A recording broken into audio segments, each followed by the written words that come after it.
마태복음 6장 16절로 18절 말씀을 통해서 금식의 유익이라는 제목으로 하나님 말씀 증거하겠습니다. 살아서 누리는 천국, 죽어서 영원히 사는 천국, 마태복음 강의 25번째 시간입니다. 우리가 예수님을 믿는다는 것이 무엇인가, 우리 신앙생활이 무엇인가를 우리가 요즘 시대에 더 분명히 알아야 합니다. 예수 믿는다는 것, 신앙생활은 예수님을 나의 주인으로 믿고 고백하고 하나님의 말씀인 성경만이 우리의 유일한 진리인 것을 믿는 것, 이것이 바로 예수 믿는 삶입니다. 단지 교회 안에서뿐만 아니라 우리의 삶의 모든 영역에서, 정치적인 영역, 사회 문화적인 영역, 또 가정생활, 재정적인 영역, 이 모든 영역에서 예수님만이 주인이시고 성경 말씀만이 유일한 진리이다, 이것을 온전히 믿고 사는 것, 이것이 바로 신앙생활이고 그리스도인의 삶의 모습입니다.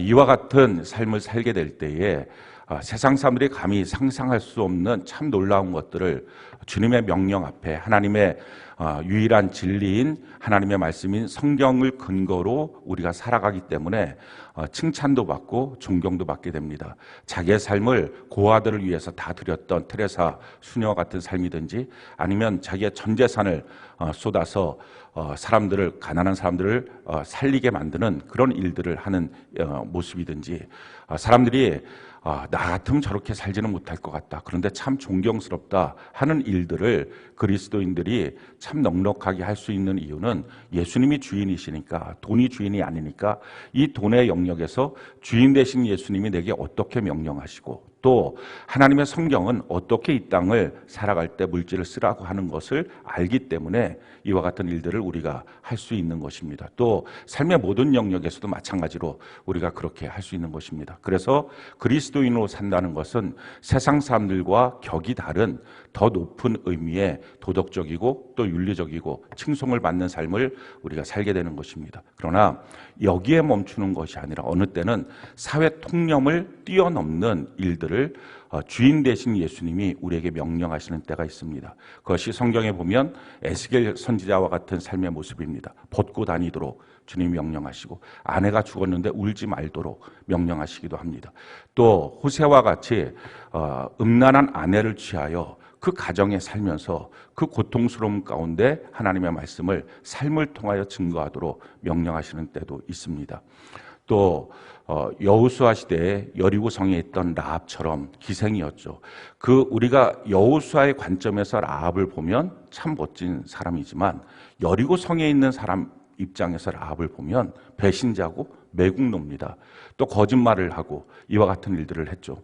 또 향료갑을 깨트린 이 마리아와 같은 여인은 사실은 굉장한 재정적인 낭비를 했던 여인입니다. 그걸 갖고서 가룟 유다가 말했던 것처럼 가난한 자들을 도와주면 훨씬 더 유익한 일을 왜 거기서 맥없이 그냥 발에다가 다 쏟아붓고 있느냐라고 말을 들을 만합니다. 근데 그런 말들 가운데 가나안 땅의 정복이라고 하는 하나님의 뜻이 들어가고 예수님의 장사를 준비했다는 목적이 들어가는 순간에 그것이 너무 놀라운 믿음의 결단이 되고 하나님을 향한 사랑이 되는 것입니다. 그것이 바로 세상 사람들이 이해하지 못하는 수준의 사회적 통념을 뛰어넘는 예수님의 주되심 앞에 복종하는 성도의 삶입니다. 세상 사람들은 그 부분을 보지 못합니다. 그냥 사회윤리적인 차원, 상식적, 이성적인 차원에서 보기 때문에 그 수준을 뛰어넘게 될 때부터 조롱도 하고 멸시도 하고 핍박도 하고 박해도 합니다. 그것이 지금 우리의 삶의 모습입니다. 사람들이 봤을 때 우리는 반사회적인 모습일 수 있습니다. 왜 그렇게 정부의 명령을 어기고 왜 모여서 예배를 드리느냐라고 우리가 말을 들을 수도 있을 것입니다.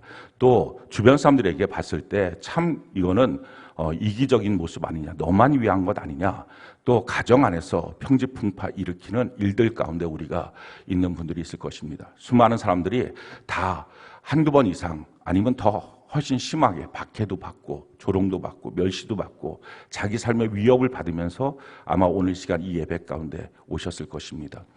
그런데 여기에 모이기에 힘쓰라는 하나님의 말씀이 들어가는 순간에 우리가 바로 믿음의 결단이 되는 것입니다. 하나님을 향한 우리의 사랑이 되는 것입니다. 그러기에 신앙생활이라고 하는 것은 내 수준을 뛰어넘는 것이 중요합니다. 우리가 신앙생활하면서 자꾸 자기가 갖고 있는 자기 나름대로의 생각의 도그마에 빠집니다. 예수님은 이런 분, 하나님은 이런 분, 여기에 멈추고 맙니다. 어떤 사람들은 하나님은 내게 경제적인 도움을 주시는 분, 근데 거기서 멈춰 있다면 신앙이 내 삶 속에서 어떤 경제적인 불이익을 받는다면 신앙 때문에, 그럼 하나님을 버릴 수밖에 없습니다. 하나님은 내 가정에 행복을 주시는 분, 여기에 만약에 신앙이 멈춰서 있다면 그 부분이 위협을 받을 때에는 자기 신앙에 대해서 회의를 느끼고 위협을 느낄 것입니다. 하나님은 내 사회적 생활에 도움을 주시는 분, 승진하게 하시는 분, 직장을 주시는 분, 그런데 또 사업에 어떻게 번창을 주시는 분, 근데 거기에 만약에 내가 멈추어져 있다면 그런 부분이 위협을 받는 순간부터 신앙은 갈등이 될 것입니다. 또는 자기가 갖고 있는 선과 거짓에 대한 기준, 자기가 갖고 있는 자기 생각의 도구마들, 예수 믿는 사람은 칭찬받아야지. 근데 요즘 같은 시대에 칭찬받지 못하고 도리어 욕을 먹는 이때에 과연 이게 신앙생활 맞는 거야? 가정도 내 자녀는 뭐 이런 여러 가지 이유 때문에 멈춰서 있는 신앙은 결국은 갈등하고 위기에 빠지고 흔들릴 수밖에 없습니다. 그러기에 우리에게 중요한 것은요, 우리 안에 있는 이 견고한 진들, 신앙생활하면서 자기 나름대로 이 도구마가 쌓이거든요. 알고 있는 지식들이 자기 신앙의 틀이 돼버리거든요. 근데 이 견고한 진들을 다 무너뜨리고 그리스도 앞에 우리의 모든 생각을 사로잡아 복종시키는 은혜가 있기를 바랍니다. 그래야만 핍박의 때, 박해의 때를 뛰어넘을 수 있습니다. 안 그러면 해석되지가 않습니다. 왜 주님이 우리에게 이런 일들을 주시는 거야? 과연 이게 맞는 거야?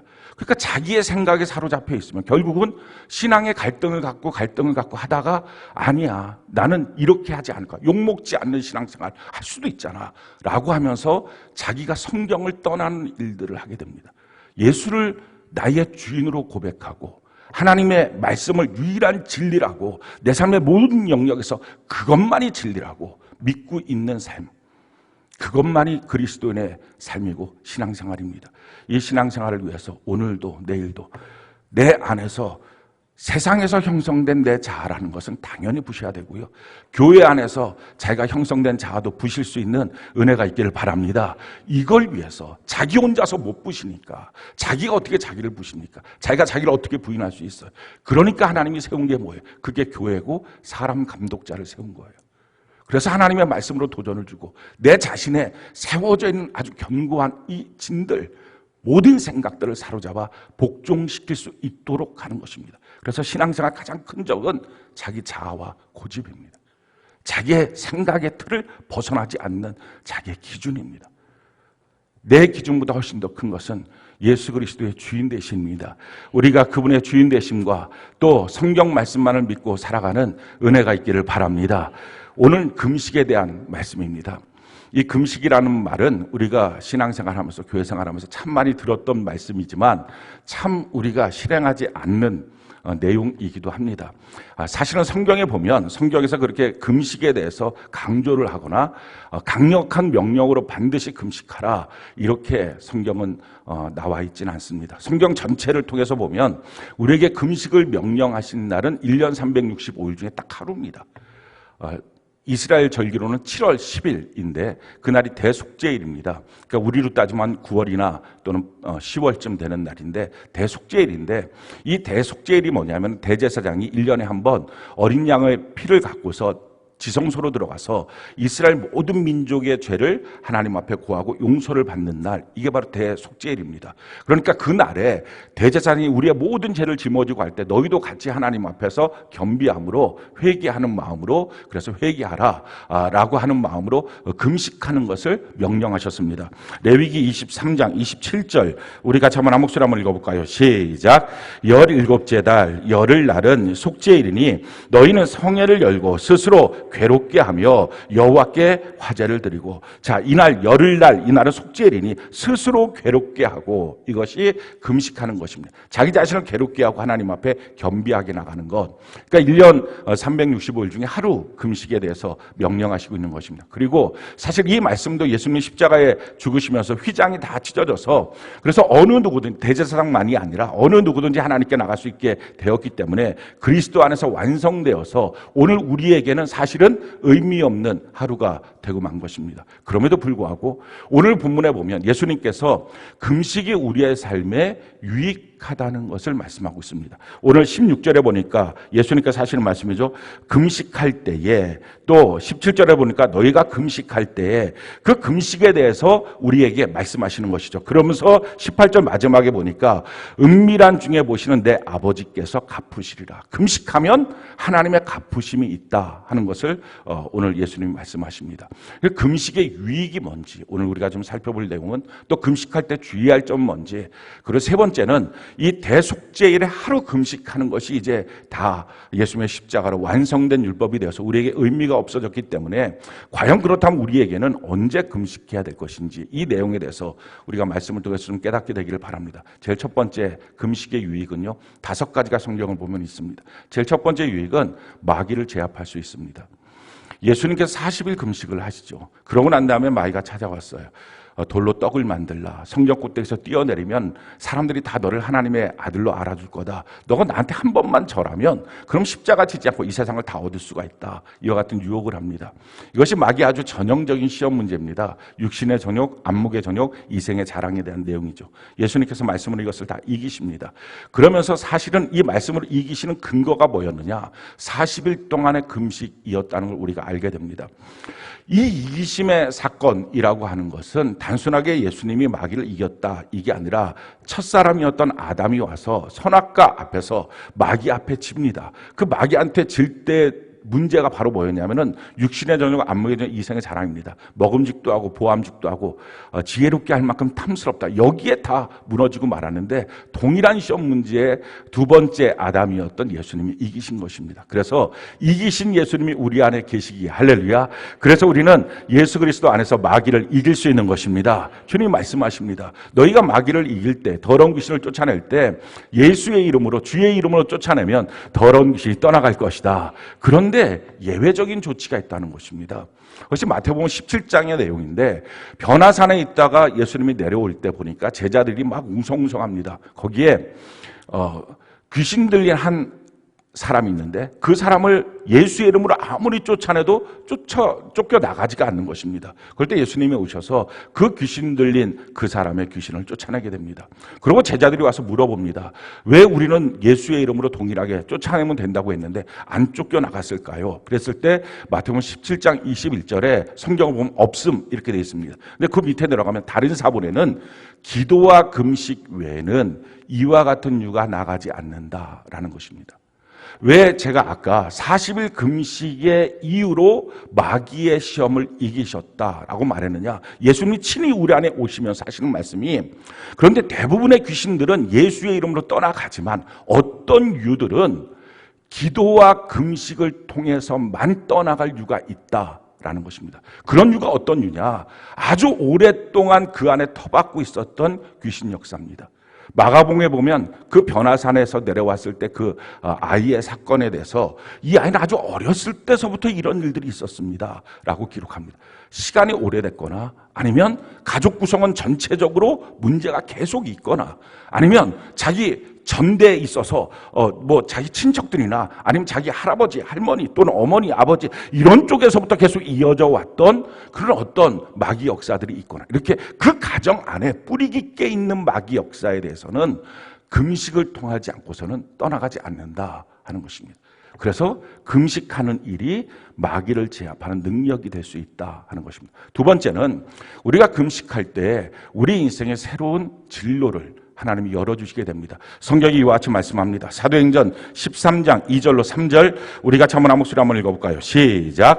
주를 섬겨 금식할 때에 성령이 이르시되 내가 불러 시키는 일을 위하여 바나바와 사울을 따로 세우라 하시니 이에 금식하며 기도하고 두 사람에게 안수하여 보내니라. 자, 안디옥 교회에 있었던 바나바와 이 바울이라고 하는 사람을 금식하면서 성령의 음성을 듣고 이 둘을 따로 세워서 선교사로 보내라 해갖고 금식하고 안수해서 선교사로 보내서 그동안 소아시아 지역으로, 기껏해봤자 소아시아 아니면 예루살렘과 유다의 지역에서만 복음이 증거됐던 일이 본격적으로 유럽에 가서 복음이 증거되는 세계 선교의 새로운 전환점을 맞이하게 됩니다. 금식할 때 하나님 우리에게 명령하시고 새로운 인생을 살 수 있도록 만들어 주시는 것입니다. 또한 금식할 때 우리의 죄에 대한 심판이 미뤄지거나 제거될 수가 있습니다.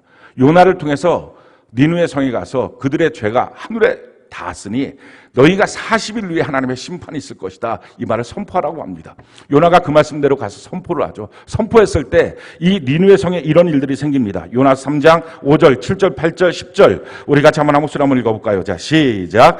니느웨 사람들이 하나님을 믿고 금식을 선포하고 높고 낮은 자를 막론하고 굵은 베옷을 입은지라 왕과 그의 대신들이 조서를 내려 니느웨에 선포하여 이르되 사람이나 짐승이나 소떼나 양떼나 아무것도 입에 대지 말지니 곧 먹지도 말 것이요 물도 마시지 말 것이며 사람이든지 짐승이든지 다 굵은 배 옷을 입을 것이요 힘써 하나님께 부르짖을 것이며 각기 악한 길과 손으로 행한 강포에서 떠날 것이라. 하나님이 그들이 행한 것 곧 그 악한 길에서 돌이켜 떠난 것을 보시고 하나님의 뜻을 돌이키사 그들에게 내리라고 말씀하신 재앙을 내리지 아니하시니라. 자, 이 아수르의 니느웨 성에 하나님의 심판이 예고됐습니다. 그런데 그들이 금식하며 겸비하여 돌이킬 때 하나님의 심판이 없어지게 됩니다. 우리가 죄로 인한 하나님의 심판이 있습니다. 그런데 금식하며 하나님께 회개하며 기도할 때 그 심판이 없어지기도 하고요. 또는 뒤로 미뤄지기도 합니다. 아합 같은 경우는 그 큰 죄악을 범했죠. 나봇이라고 하는 사람 공연하게 모함을 해서 죽이기도 하고 그 포도원을 빼앗기도 하고 참 악한 일들을 많이 하고 우상 숭배를 했습니다. 그런데 엘리야라고 하는 선지자가 와서 너가 하나님의 심판을 받아서 죽게 될 것이다 라고 하는 말을 들을 때 이 아합이 겸비하여 금식합니다. 그랬을 때 하나님이 다시 말씀하십니다. 아합의 생애 가운데서는 내가 그 심판을 내리지 않고 뒤로 미룰 것이다 라고 말씀합니다. 금식은 이처럼 능력이 있습니다. 또한 금식하면 내 삶에 다가왔던 참 고통스러운 문제가 하나님의 복으로 역전되기도 합니다. 에스더 시대에 보면 하만이라고 하는 이 아말렉 사람이 이스라엘 전체 유대인들을 몰살시키려고 하는 계획을 세웁니다. 근데 그 계획이 착착 진행되고 있을 때 그 말을 에스더가 듣게 되죠. 그러고 나서 에스더가 이렇게 말합니다. 이 수산성에 있는 유대인들을 다 모아서 3일 동안 나를 위하여 금식하며 기도하게 해주세요. 그리고 내가 규례를 어기고 왕 앞에 나가서 그래서 내가 왕 앞에 한번 고백하겠습니다. 왕이 만약에 금고를 내밀면 내가 살 것이고 그렇지 않으면 죽을 건데 내가 죽으면 죽을 것입니다. 성경이 우리에게 이렇게 말하죠. 에스더 4장 16절 우리 같이 한번 목소리 한번 읽어볼까요? 시작. 당신은 가서 수산에 있는 유다인들을 다 모으고 나를 위하여 금식하되 밤낮 3일을 먹지도 말고 마시지도 마소서. 나도 나의 시녀와 더불어 이렇게 금식한 후에 규례를 어기고 왕에게 나아가리니 죽으면 죽으리이다 하니라. 그럴 때 우리가 아는 것처럼 도리어 그 아말렉 사람 하만의 모든 가문이 몰살을 당하고 이스라엘의 이 유대인들이 살아나고 유대인들 중에 대표였던 모르드게가 총리로 등극하는 완전한 역전의 역사가 나타납니다. 금식하면 문제가 바뀌어 복이 됩니다. 할렐루야. 또한 금식할 때 한동안 무너졌던 예배와 신앙이 회복이 됩니다.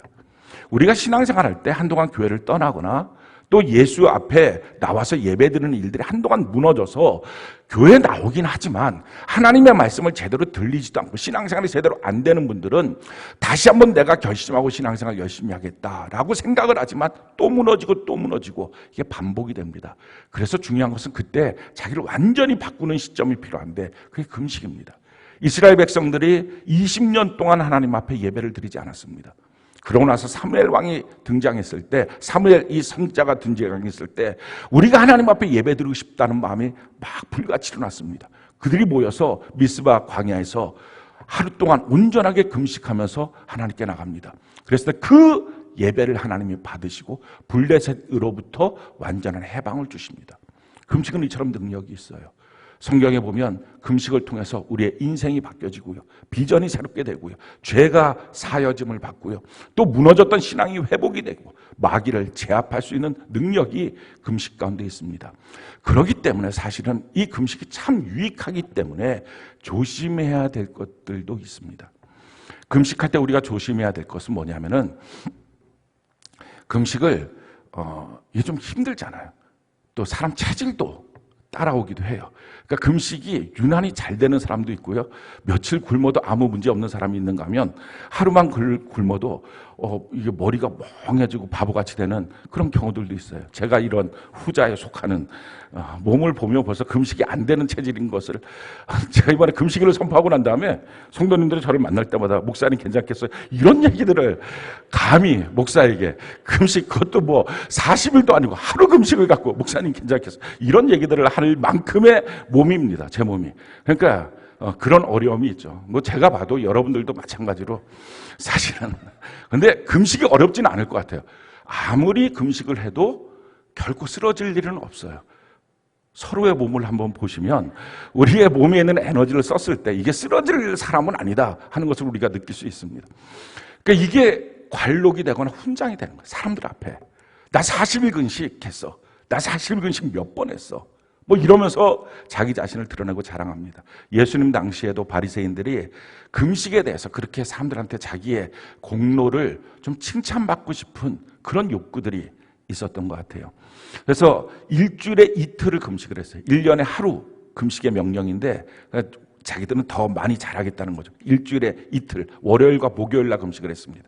월요일과 목요일 날 금식하는 이유는 월요일 날 모세가 시내산에 올라갔고 목요일 날 시내산에서 내려왔다. 그리고 그게 뭐 맞는지 모르겠어요. 아무튼 자기들끼리 만든 전승이에요. 근데 그렇게 해서 그 월요일 날 목요일 날 금식을 합니다. 공교롭게도 이 월요일과 목요일이 예루살렘 장이 서는 날이에요.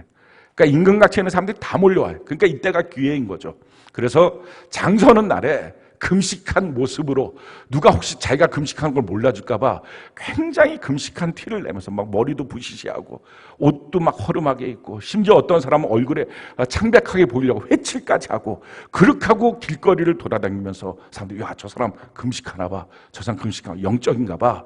이 말을 듣고 싶어서 하는 모습들을 보면서 예수님이 그렇게 사람들 앞에서 보이려고 금식하지 마라. 이미 그들은 상 받았다. 도리어 금식할 때 머리도 씻고 옷도 제대로 입고 그러니까 우리 내일 금식일이잖아요. 다 꽃단장 해야 됩니다.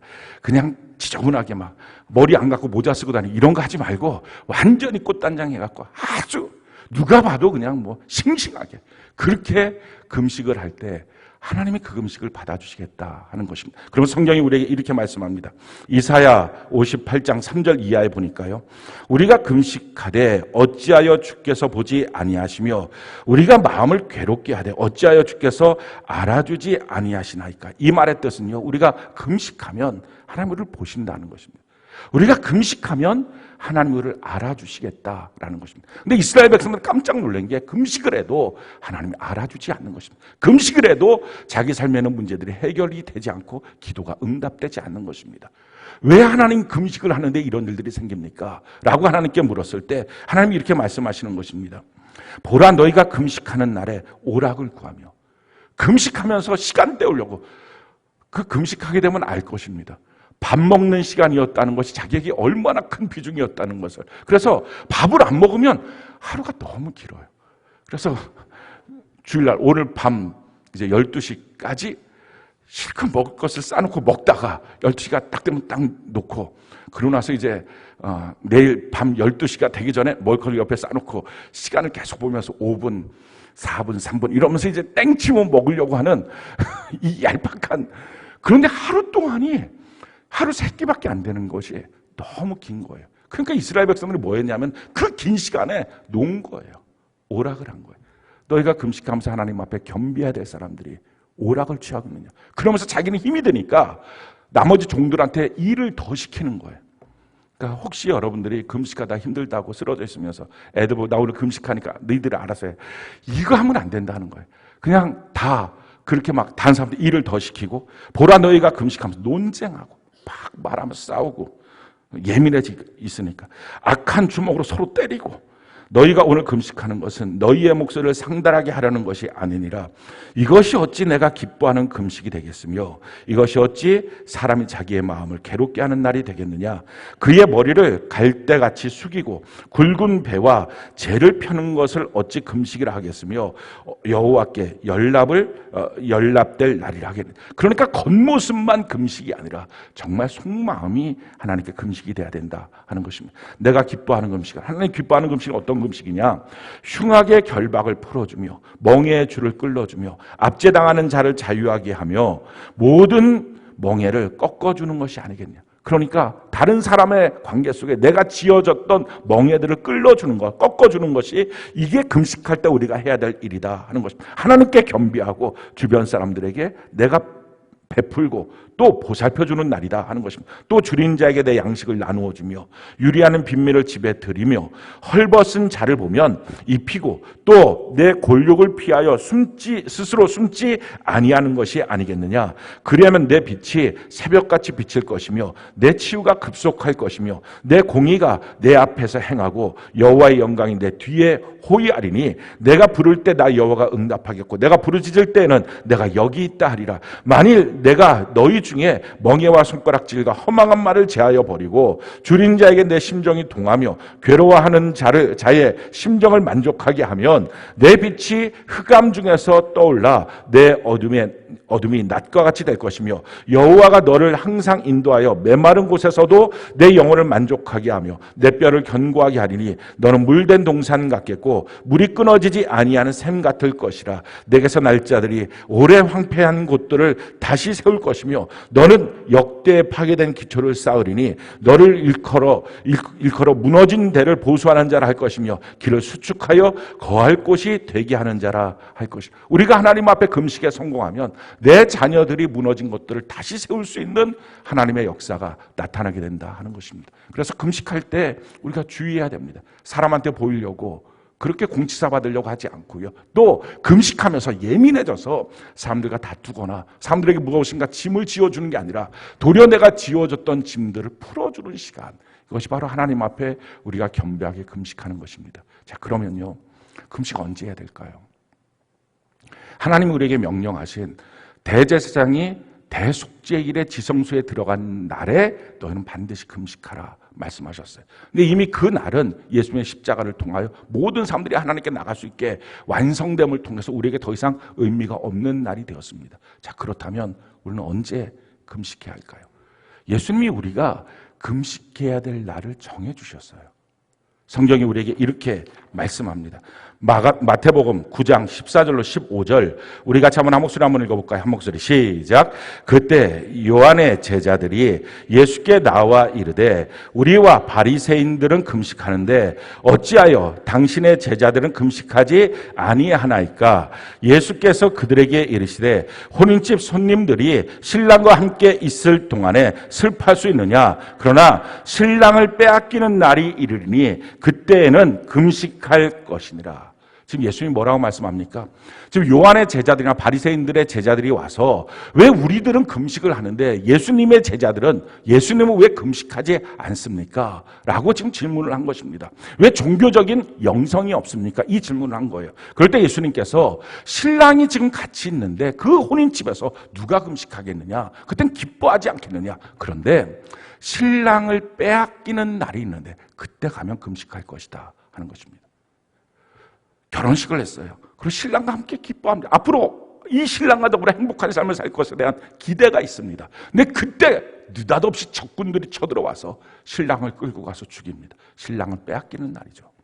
우리 인생에 이처럼 신랑을 빼앗기는 날이 찾아온다. 그때가 바로 하나님의 백성들이 금식할 때다라고 말씀합니다. 그리고 성경은 그 신랑을 빼앗기는 날이 어느 때인지에 대해서 더 구체적으로 우리에게 설명을 하고 있습니다.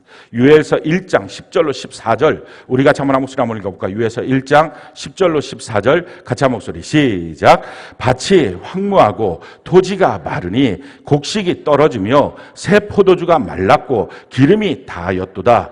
농부들아 너희는 부끄러워할지어다. 포도원을 가꾸는 자들아 곡할지어다. 이는 밀과 보리 때문이라. 밭에 소산이 다 없어졌음이로다. 포도나무가 시들었고 무화과가 말랐으며 석류나무가 대추나무와 사과나무와 밭의 모든 나무가 다 시들었으니 이러므로 사람의 즐거움이 말랐도다. 제사장들아 너희는 굵은 배로 동이고 슬피 울지어다. 제단에 수종하는 자들아 너희는 울지어다. 내 하나님께 수종하는 자들아 너희는 와서 굵은 베옷을 입고 밤이 새도록 누울지어다. 이는 소제와 전제를 너희 하나님의 성전에 드리지 못함이로다. 너희는 금식일을 정하고 성회를 소집하여 장로들과 이 땅의 모든 주민들을 너희 하나님 여호와의 성전으로 모으고 여호와께 부르짖을지어다. 자, 뭐라고 말씀합니까? 너희가 지금 포도주도 말랐고 기름도 다 말랐다. 내가 농부로서 가서 밭에 가서 열심히 일하는데 먹고 살기도 힘든다 하는 것입니다. 그게 신랑 빼앗긴 날이에요. 경제적으로 다 무너진 날. 허덕허덕 살고는 있는데 이게 사는 건지, 이게 지금 내가 뭐 하는 건지, 그때가 신랑 빼앗긴 날, 금식하는 날이다 하는 것입니다. 그러면서 12절에 보니까요, 사람의 즐거움이 다 말랐다는 거예요. 가정생활하면서 기쁨이 하나도 없는 거예요. 신앙생활하면서 기쁨이 하나도 없는 거예요. 다 말라버린 그때가 신랑이 지금 빼앗긴 날입니다. 그래서 또 말씀합니다. 13절에 보니까 소제와 전제를 너희 하나님의 성전에 드리지 못함이로다. 하나님 앞에 드리는 예배의 길들이 막혀지기 시작할 때, 이때가 지금 신랑을 빼앗긴 때다. 그때 너희는 금식일을 정하고 성회를 소집하고 모든 사람들이 다 하나님의 성전에 나와서 하나님 앞에 금식하도록 해야 된다 하는 것입니다. 지금 아닙니까? 예배 문은 막히고 수많은 자영업자들이 경제적으로 살기 어려워졌고, 자영업자뿐입니까? 직장인들도 너무 어렵고, 가정 안에 기쁨도 없고, 사람들이 얼마나 예민하게 서로 갈등하고 미워하는지, 지금 바로 이런 시대입니다. 그때가 바로 신랑이 빼앗긴 때예요. 이때 금식하지 않으면 하나님의 역전은 없어요. 하나님의 회복은 없어요. 그래서 이렇게 금식일을 선포하고 모여서 금식할 때 하나님 주신 말씀이 있습니다. 요에서 2장 18절, 우리가 한번 한 목소리 한번 읽어볼까요? 시작. 그때 여호와께서 자기의 땅을 극진히 사랑하시어 그의 백성을 불쌍히 여기실 것이라. 하나님 불쌍히 여기시면 그럼 되는 것입니다. 우리의 삶 속에 내일 그래서 금식일을 선포했어요. 어떤 분들이 자꾸 물어봐요. 한 끼입니까? 하루입니까? 답하기도 짜증났어요. 사실 속마음은 네 마음대로 해라 이렇게 하고 싶은데, 너무 그러면 또 목사님이 맨날 짜증만 낸다고 그럴까 봐 알아서 하세요 이렇게 예쁘게 문자도 보냈어요. 하루 동안 하는 것이 원칙이고, 그런데 자기의 삶의 여건과 사정에 따라서 한 끼를 하든지 두 끼를 하든지 또는 금식 못할 수 있죠. 중요한 것은 하나님 앞에 진실로 겸비한 것입니다. 지금 신랑 빼앗긴 날이에요. 기쁨도 마르고 경제적인 삶도 어렵고 온 국민이 지금 다 그렇지 않습니까? 교회들마다 예배 문은 닫혀져 있고, 비대면 예배가 무슨 놈의 예배입니까? 성경 어디에 비대면 예배가 있습니까? 그렇게 자꾸 따지면 교회 없어져라 할 수 있는 것 아닙니까? 뭐 꼭 교회로 모여서 예배드리냐? 집에 있으면 되지. 근데 그렇게 나가기만 하면 뭐 여기까지만 아닙니다. 하나님이 불쌍히 여기시고 손을 대셔야 합니다. 하나님께서 우리의 기도를 응답하셔서 하나님의 역사가 나타나는 귀한 일들이 있기를 바랍니다. 그래서 나라와 민족을 위해서, 또 이 땅에는 다 5만 교회를 위해서, 또 모든 성도들의 영성을 위해서, 또 모든 목회자들을 위해서 우리가 간절하게 금식하며 하나님께 부르짖는 것입니다. 미국 역사 속에서 가장 존경받는 대통령이죠. 링컨 대통령이 남북전쟁이 한참일 때에 전 국민 금식일을 선포를 했어요. 그 선포하면서 그가 금식일에 대해서 선포하는 이 선포 내용이 이렇습니다. 그것은 하나님의 힘 아래에 있는 사람뿐 아니라 국가의 의무입니다. 지금 국토를 황폐시키는 남북전쟁의 무서운 재앙은 우리의 선조의 죄에 대한 무서운 처벌일지도 모르며, 또한 전 국민에게 필요한 개혁을 수행하기 위한 것일지도 모릅니다. 끊일 줄 모르는 성공을 인하여 우리는 너무 자신만만하여 피로를 느낄 수 없으며, 또한 너무 자만심이 가득 차서 우리를 창조하신 하나님께 기도하지 않게 되었을지도 모릅니다. 따라서 우리는 진노하신 하나님 앞에 우리의 자신을 낮추고 국가적 죄를 고백하며 자비와 은혜를 빌어할 것입니다. 이래서 1863년 4월 30일 목요일을 전 국민, 전국과 금식일로 선포합니다. 이 내용이에요. 우리가 원하는 대통령이 이런 대통령이에요. 좌시하지 않겠다. 국민들을 향하여 총질해야 되는 대통령 아니고. 그래서 정말 기도해야 됩니다. 우리가 끌어내릴 수는 없잖아요. 그렇게 해서도 안 되잖아요. 그러나 우리 국민들이 너무 불쌍하지 않습니까? 하나님 앞에 정말 엎드려서 기도해서 하나님 마음 바꾸시는 거 쉬우신 일이니까 마음을 바꾸고 정말 국민들을 사랑하는 마음으로 바꾸고 코로나에 대해서 방역을 하되 정치적인 이유로 방역하지 말고 너무 선별적으로 하지 않습니까? 그래서 선별진료소인지 모르겠어요, 이름이. 너무 선별적으로 진짜 지 마음대로 하고 싶은 건 하고 말고 싶은 건 말고 전 국민에게 다 퍼져 있죠. 지금 여기도 뭐 몇 명은 아마 코로나일 것입니다. 우리가 몰라서 그렇지. 증상도 요즘에 무증상 많으니까 넘어가고 있는 거예요. 넘어가고 나면 또 아무것도 아닌 거고. 그러니까 어느 집단을 우리가 집중적으로 코로나 검사를 할 것이냐. 그럼 그 집단에서 나오는 거예요. 그럼 거기가 원흉이다. 그래서 교회를 때려잡고 지금 이런 일들이 나타나고 있어요. 정말 전 국민이 하나님 앞에 기도하게 만드는 그런 영적인 지도자. 그것이 우리가 원하는 대통령이에요. 사랑하는 성도 여러분, 우리 각 가정도 마찬가지 아닙니까? 서로가 서로를 향해서 이럴 때 어떻게 우리가 두려워하지 않고 살 것인가? 이럴 때 우리가 어떻게 전염병 걸리지 않고 살 것인가? 이럴 때 우리가 어떻게 돈 벌고 살 것이냐? 이 문제가 아니라 우리가 하나님 앞에 엎드리는 것입니다. 우리가 그 마음을 갖고 우리가 진실로 하나님께 기도하고 이 국가적인 난제를 하나님의 힘으로 이길 수 있는 내일 우리 전교인 금식일이 되길 바라고요. 우리가 하나님 앞에 겸비하고 엎드려서 우리 자신도 또 우리 가정도 또 이 나라에 있는 악한 마귀의 세력을 다 제압할 수 있는 은혜가 있기를 예수님 이름으로 축원합니다.